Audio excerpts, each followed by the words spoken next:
Welcome to the all Vedic vibes.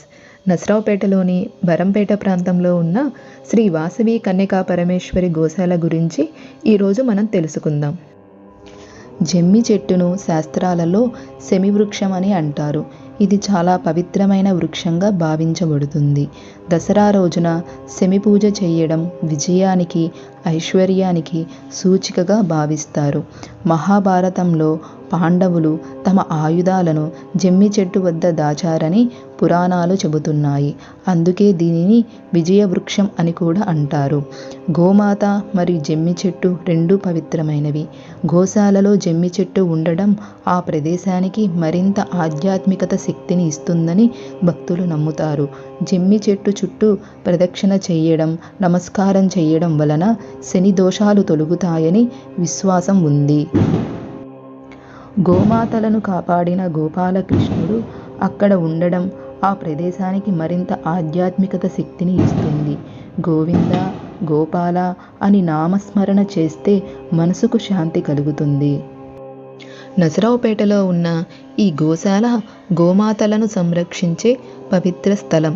Shri Vasavi Kanyaka Parameshwari అమ్మవారి ఆశీస్సులతో ఈ గోశాల నిర్వహించబడుతుంది. ఇక్కడ గోవులను చాలా ప్రేమతో చూసుకుంటారు. గోమాతను సేవించడం అంటే లక్ష దేవతలను పూజించిన ఫలితం వస్తుందని శాస్త్రాలు చెబుతున్నాయి. ఈరోజు మనం గోశాల మహిమ గురించి తెలుసుకుందాం. హిందూ సంప్రదాయంలో గోవుకు చాలా ప్రత్యేకమైన స్థానం ఉంది. గోవులో 33 కోట్ల దేవతలు నివసిస్తారని పురాణాలు చెబుతున్నాయి. గోమాతను సేవించడం, ఆహారం పెట్టడం, సంరక్షించడం మహాపుణ్యకార్యం. గోసేవ చేయడం వల్ల కుటుంబంలో శాంతి, ఐశ్వర్యం మరియు సౌఖ్యం పెరుగుతాయని భక్తులు విశ్వసిస్తున్నారు. పాప విమోచనం కలుగుతుందని నమ్ముతున్నారు. ఒక్కసారి గోమాతను ప్రేమగా తాకి నమస్కారం చేస్తే కూడా గొప్ప పుణ్యం లభిస్తుంది. పండుగల సమయంలో మరియు ప్రత్యేక పూజల రోజుల్లో ఈ గోశాల వద్ద భక్తులు అధిక సంఖ్యలో చేరుతారు.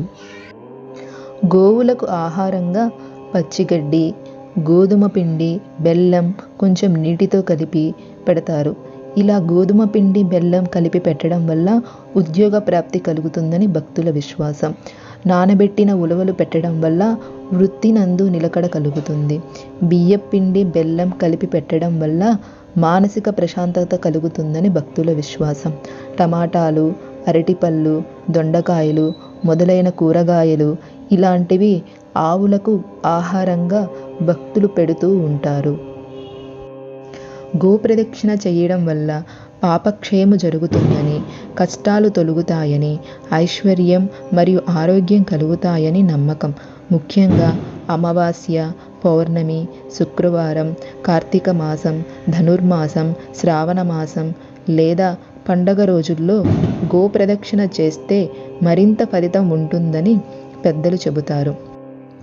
గోశాలలో ఉన్న శ్రీ వెంకటేశ్వర స్వామి ఆలయం భక్తులకు ఆధ్యాత్మికత శాంతిని ఇస్తుంది.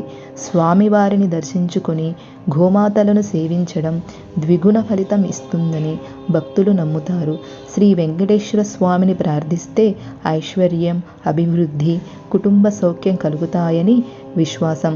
ఒకవైపు గోమాతల పవిత్రత, మరోవైపు వెంకటేశ్వర స్వామి ఆశీస్సులు, ఈ రెండూ కలిసిన ప్రదేశం నిజంగా ధన్యమైన స్థలము. గోశాలలో గోమాతలకు ఆహారం కోసం విరాళం అందించిన దాతలకు గౌరవ సూచకంగా ప్రత్యేకంగా గుర్తింపు ఇస్తారు. దాత పేరు, కుటుంబ సభ్యుల పేరు లేదా ప్రత్యేక సందర్భం, పుట్టినరోజు, వర్ధంతి, శుభకార్యం వివరాలతో గోశాలలో బ్యానర్ ఏర్పాట్లు చేస్తారు. ఆ రోజు గోమాతలకు ఆహారం దానం చేసినట్లు ప్రకటించి దాత కుటుంబానికి ఆశీర్వాదాలు అందజేస్తారు.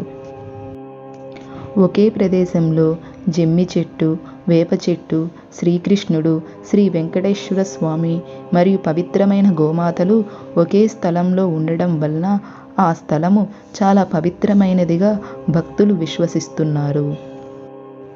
ఇలాంటి పవిత్రమైన స్థలాన్ని ఒక్కసారి దర్శించండి. జమ్మి చెట్టు ఆశీస్సులు, వేప చెట్టు పవిత్రత, కృష్ణుడి కరుణ, వెంకటేశ్వర స్వామి దయ, గోమాతల ఆశీర్వాదం ఇవన్నీ మీ జీవితంలో శాంతి మరియు సానుకూలతను తీసుకురావాలి. ఇలాంటి ఆధ్యాత్మికత వీడియోల కోసం ది ఆల్ వేదిక్ వైబ్స్ను సబ్స్క్రైబ్ చేయండి. వీడియోని లైక్ చేయండి, కామెంట్ చేయండి, షేర్ చేయండి. వీడియో నచ్చితే కామెంట్లో మీ అభిప్రాయం తెలియచేయండి. మీ ఫీడ్బ్యాక్ నాకు ఎంతో విలువైనది.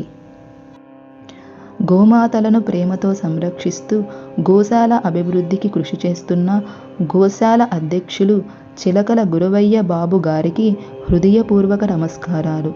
ఈ పవిత్ర గోసేవ కార్యక్రమంలో భాగస్వాములు కావాలనుకునే భక్తులు మరియు దాతలు విరాళాలు అందించాలనుకుంటే దయచేసి క్రింది నెంబరుకు సంప్రదించగలరు. మీ అమూల్యమైన సహాయం గోమాతల సంరక్షణకు ఎంతో ఉపయుక్తంగా అవుతుంది. గోసేవలో భాగమై పుణ్యఫలం పొందండి.